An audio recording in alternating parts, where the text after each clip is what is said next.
नमस्कार, आप देख रहे हैं दूरदर्शन किसान। खेती और किसानी से जुड़ी नवीनतम जानकारियों के साथ इस खास कार्यक्रम में आप सभी का स्वागत। मैं हूं मुकुल शर्मा। आइए बताते हैं क्या है नया आज के कार्यक्रम में। प्रधानमंत्री फसल बीमा योजना को सफलतापूर्वक 5 वर्ष हुए पूरे। करी ने खादी प्राकृतिक पेंट को किया लॉन्च। स्वास्थ्य ऐप पर 1.5 लाख से ज्यादा कोविड से संबंधित शिकायतों का समाधान किया गया। खरीफ विपणन सीजन 2020 और 21 के दौरान न्यूनतम समर्थन मूल्य का क्रियान्वयन। भारत में कोरोना के दैनिक नए मामलों में निरंतर गिरावट जारी। और आइए अब देखते हैं समाचार विस्तार से। प्रधानमंत्री फसल बीमा योजना कृषि एवं किसान कल्याण मंत्रालय की एक महत्वपूर्ण योजना है। इसका शुभारंभ 13 जनवरी 2016 को किया गया था। इस योजना को 5 वर्ष पूरे होने के उपलक्ष्य में कृषि भवन में वीडियो कॉन्फ्रेंसिंग के माध्यम से कृषि एवं किसान कल्याण मंत्री नरेंद्र सिंह तोमर ने देश भर के कृषि अधिकारियों को संबोधित किया। आइए देखते हैं इसके बारे में खास रिपोर्ट। दिल्ली स्थित कृषि भवन में प्रधानमंत्री फसल बीमा योजना के 5 वर्ष पूरे होने के उपलक्ष्य में कार्यक्रम आयोजित किया गया। इस अवसर पर केंद्रीय कृषि एवं किसान कल्याण मंत्री नरेंद्र सिंह तोमर, केंद्रीय कृषि एवं किसान कल्याण राज्य मंत्री परषोत्तम रुपाला, केंद्रीय कृषि एवं किसान कल्याण राज्य मंत्री कैलाश चौधरी, केंद्रीय कृषि एवं किसान कल्याण मंत्रालय के सचिव संजय अग्रवाल, प्रधानमंत्री फसल बीमा योजना के सीईओ आशीष भूटानी, केंद्रीय कृषि एवं किसान कल्याण मंत्रालय के सहायक निदेशक सुनील कुमार एवं बैंक तथा इंश्योरेंस कंपनी के अधिकारी उपस्थित थे। इस अवसर पर केंद्रीय कृषि एवं किसान कल्याण मंत्री नरेंद्र सिंह तोमर ने कहा कि प्रधानमंत्री फसल बीमा योजना में अभी तक 25 करोड़ किसान बीमित हैं और 90,000 करोड़ रुपए दिए गए हैं।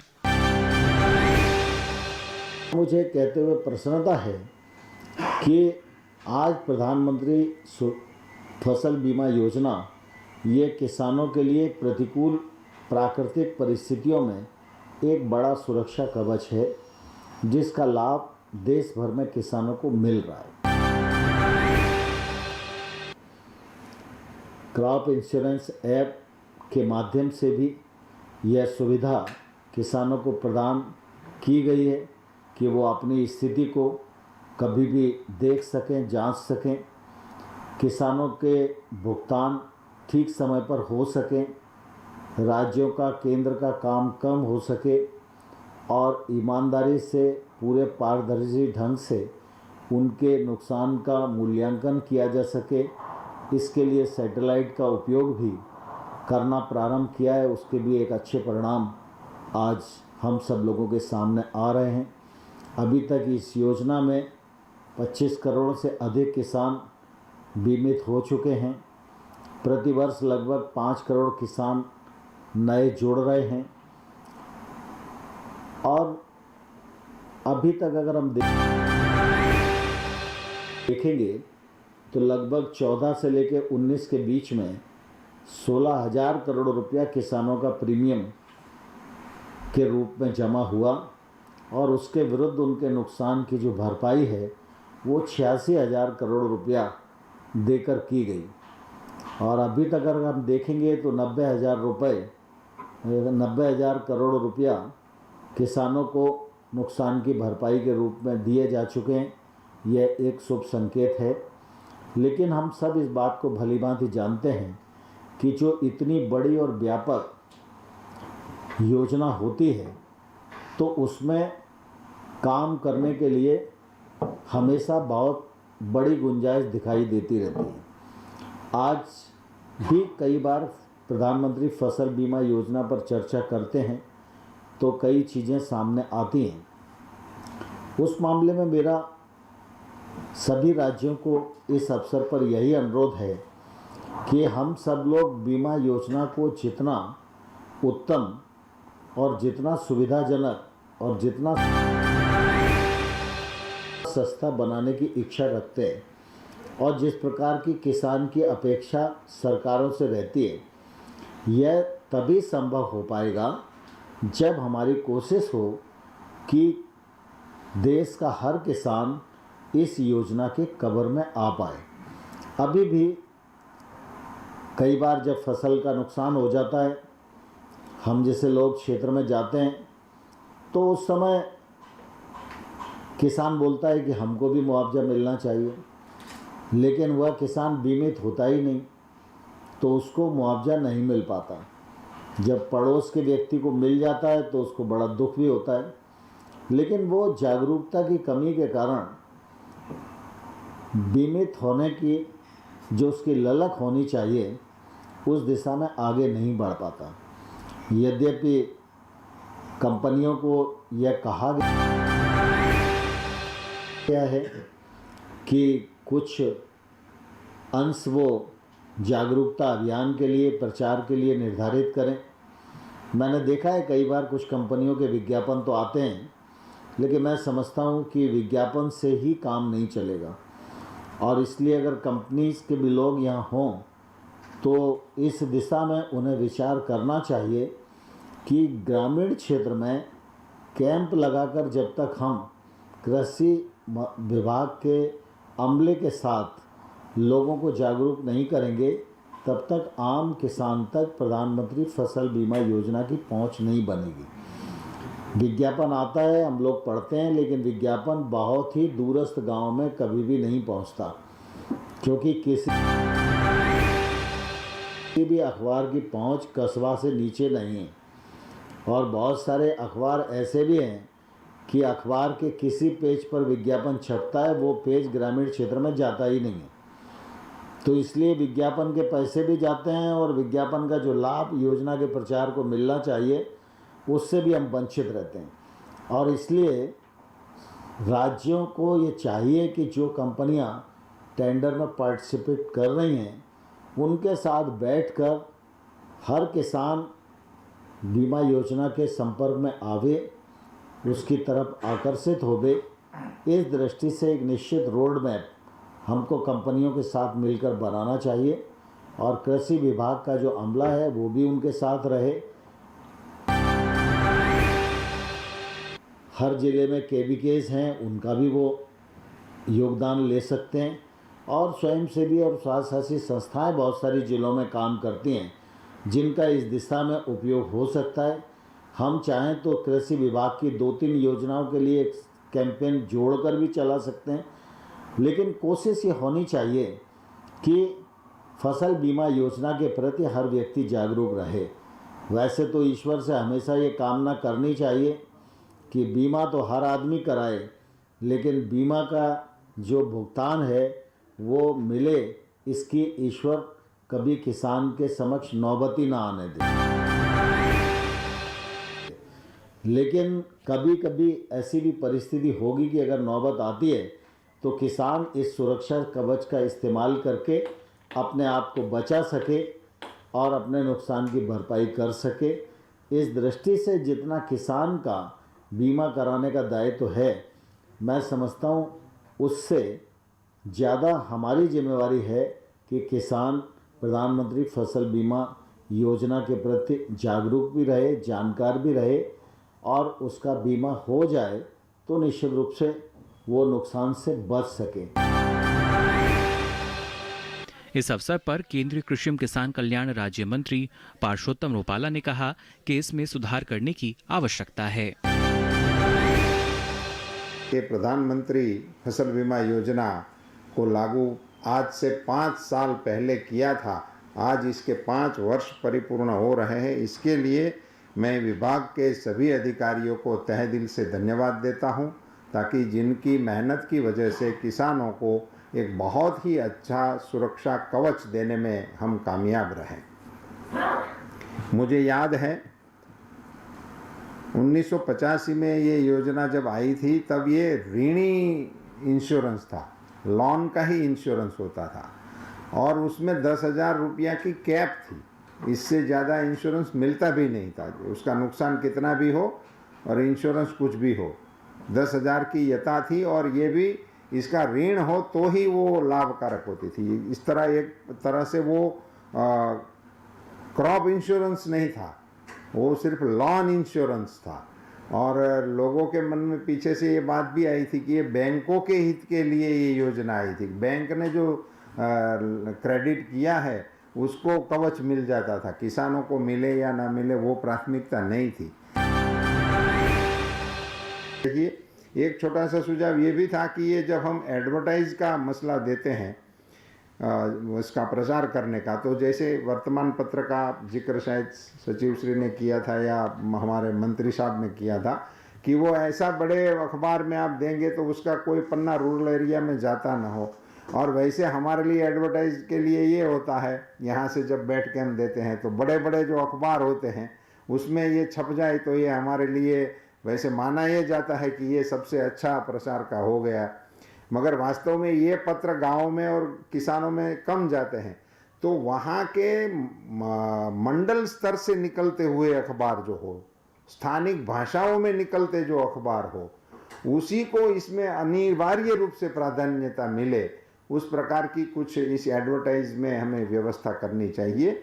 और लोकल उसकी लैंग्वेज में जहाँ भी जिस प्रकार की छोटी छोटी पत्रिकाएं निकलती हैं उसी पर इनको देना चाहिए। और हमारी जो चैनल है किसान चैनल, उसी में इनके लिए बहुत ही जैसे समय से टाइम टेबल के रूप में जब भी इनके इंश्योर करने के टाइम टेबल है, उस टाइम टेबल के पूर्व उसका इस प्रकार के कार्यक्रमों का चलना अनिवार्य रूप से करना चाहिए। केंद्रीय सड़क परिवहन एवं राजमार्ग और एमएसएमई मंत्री नितिन गडकरी ने मंगलवार को अपने आवास पर एक नए तरह के पेंट को लॉन्च किया। गाय के गोबर से निर्मित भारत के इस पहले पेंट को खादी एवं ग्रामोद्योग आयोग ने विकसित किया है। ये एक पर्यावरण के अनुकूल गैर विषाक्तता पेंट है जिसे खादी प्राकृतिक पेंट नाम दिया गया है। ये अपनी तरह का पहला उत्पाद है जिसमें एंटी फंगल और एंटी बैक्टीरियल गुण समाहित हैं। आइए देखते हैं इसी पर आधारित ये खास रिपोर्ट। इस अवसर पर केंद्रीय मत्स्य पालन, पशुपालन और डेयरी मंत्री गिरिराज सिंह, केंद्रीय सूक्ष्म लघु और मध्यम उद्यम राज्य मंत्री प्रताप चंद सारंग और केवीआईसी के अध्यक्ष विनय कुमार सक्सेना भी उपस्थित थे। लॉन्च कार्यक्रम के दौरान केंद्रीय मंत्री नितिन गडकरी ने कहा कि ये प्रयास किसानों की आय को बढ़ाने वाले प्रधानमंत्री के दृष्टिकोण को साकार करने की दिशा में एक सकारात्मक कदम है। ये कदम ग्रामीण अर्थव्यवस्था को बेहतर बनाने का इतना प्रभावशाली प्रयास है जिससे शहरों में रह रहे ग्रामीणों का फिर से ग्रामीण क्षेत्रों की ओर पलायन शुरू हो जाएगा। पेंट की सस्ती दरों के बारे में बताते हुए उन्होंने कहा कि ये कीमतें बड़ी कंपनियों द्वारा वसूली जाने वाली कीमतों की तुलना में आधे से भी कम हैं। इस पेंट के निर्माण और विपणन में सरकार की भूमिका केवल एक सूत्रधार की है।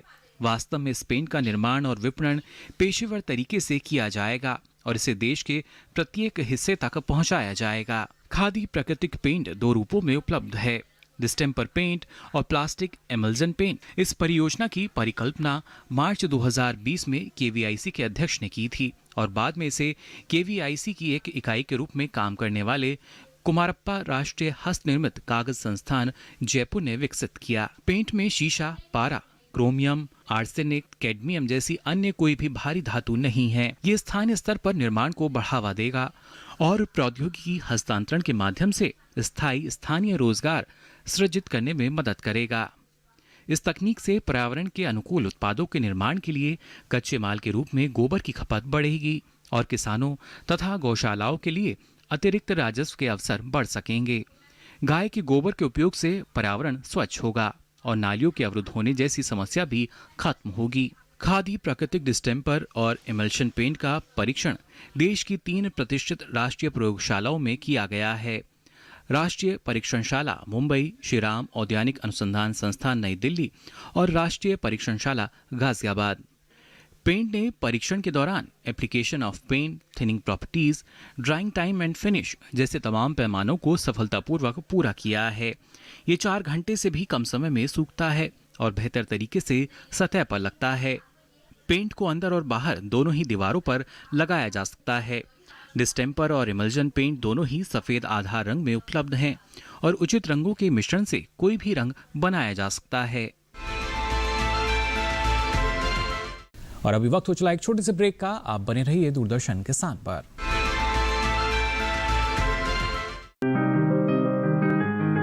बीमारियों से कैसे बचेगी फसल?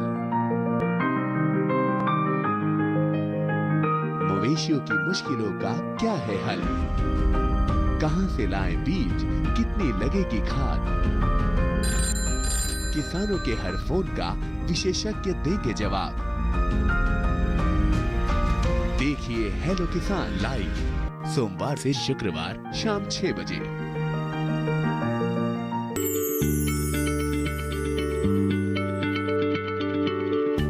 क्या आप किसी बीमारी से परेशान हैं? चाहते हैं डॉक्टर की सलाह? तो हम हैं आपके साथ, बताएंगे आपको जीने की राह। समस्याएं आपकी, समाधान देश के मशहूर विशेषज्ञों के। घर बैठे बात करें देश के जाने माने डॉक्टरों से। हमारे लाइव प्रोग्राम स्वस्थ किसान में हर शनिवार शाम 6 बजे से 7 बजे तक। ब्रेक के बाद आप सभी का एक बार फिर स्वागत। आगे बढ़ते हैं। अब आपको बताते हैं किस तरीके से कोविड-19 का सामना करने के क्रम में लॉकडाउन के पहले चरण के ठीक बाद नागरिकों को अपनी कोविड से संबंधित शिकायतों के संबंधित यूएलबी से समाधान कराने में सक्षम बनाने के लिए मौजूदा स्वच्छता MHOU ऐप का संशोधित संस्करण पेश किया गया था। इस ऐप को कोविड-19 से जुड़ी शिकायतों की 9 अतिरिक्त श्रेणियों के साथ फिर से पेश किया गया था। इस ऐप पर करीब 1.5 लाख से ज्यादा कोविड से संबंधित शिकायतों का समाधान किया जा चुका है। आइए देखते हैं इस पर आधारित ये खास रिपोर्ट।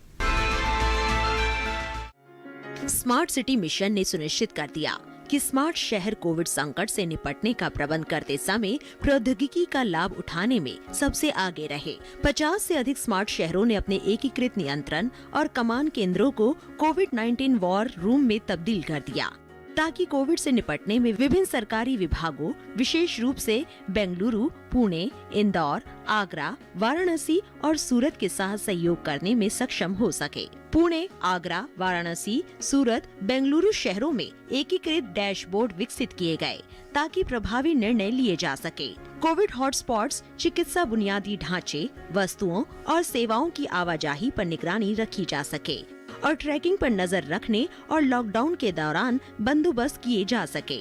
सूरत, पुणे, नागपुर, आगरा और चेन्नई जैसे स्मार्ट शहरों में संपर्क का पता लगाने के लिए और वायरस संक्रमित व्यक्तियों पर नजर रखने और निगरानी के लिए वेब आधारित मोबाइल एप्लीकेशनों का लाभ उठाया गया। वर्तमान खरीफ विपणन सीजन 2020 और 21 के दौरान सरकार ने अपनी मौजूदा न्यूनतम समर्थन मूल्य योजनाओं के अनुसार किसानों से MSP पर खरीफ 2020 और 21 फसलों की खरीद जारी रखी है, जैसा कि पिछले सीजन में किया गया था। इस वर्ष 541.11 लाख मैट्रिक टन से अधिक की धान की खरीद की जा चुकी है, जिसमें पिछले वर्ष की अवधि की अगर बात करते हैं तो खासतौर से अगर इनकी तुलना की जाए तो इसमें 26.07% से वृद्धि दर्ज इसमें अभी तक की गई है। आइए देखते हैं इस पर आधारित ये खास रिपोर्ट। खरीफ 2020 और 21 के लिए धान की खरीद पंजाब, हरियाणा, उत्तर प्रदेश, तेलंगाना, उत्तराखंड, तमिलनाडु, चंडीगढ़, जम्मू और कश्मीर, केरल, गुजरात, आंध्र प्रदेश, छत्तीसगढ़, ओडिशा, मध्य प्रदेश, महाराष्ट्र, बिहार, झारखंड, असम, कर्नाटक और पश्चिम बंगाल जैसे राज्यों, केंद्र शासित प्रदेशों में सुचारू रूप से चल रही है। इस वर्ष 541.11 लाख मैट्रिक टन से अधिक धान की खरीद की जा चुकी है, जिसमें पिछले वर्ष की अवधि की तुलना में 26.07% की वृद्धि दर्ज की गई। वर्तमान में जारी KMS खरीद प्रक्रिया के तहत 1,02,161.76 करोड़ रुपए के मूल्य की धान की खरीद की गई है। खरीफ विपणन सीजन 2020 के लिए तमिलनाडु, कर्नाटक, महाराष्ट्र और आंध्र प्रदेश जैसे राज्यों से मूल्य समर्थन योजना के तहत दलहन और तिलहन की खरीद के लिए मंजूरी दी गई थी। सरकार ने अपनी नोडल एजेंसियों के माध्यम से 1,543.27 करोड़ रुपए की MSP मूल्य वाली मूंग, उड़द, मूंगफली की फली और सोयाबीन की खरीद की है। 52.40 करोड़ रुपए के MSP मूल्य पर 5,089 मैट्रिक टन कोपरा की खरीद की गई है, जिससे कर्नाटक और तमिलनाडु के 3,961 किसान लाभान्वित हुए हैं। कोपरा और उड़द के संदर्भ में अधिकांश प्रमुख उत्पादक राज्यों में दरें MSP से अधिक हैं। संबंधित राज्य, केंद्र शासित प्रदेश की सरकारें खरीफ की फसल, दलहन और तिलहन के संबंध में आवक के आधार पर संबंधित राज्यों द्वारा तय की गई तारीख से खरीद शुरू करने के लिए आवश्यक व्यवस्था कर रही हैं। 83,41,536 कपास की गांठें खरीदी गईं, जिनका मूल्य 24,399.63 करोड़ रुपए है। जिससे 16,17,979 किसानों को लाभ मिला है।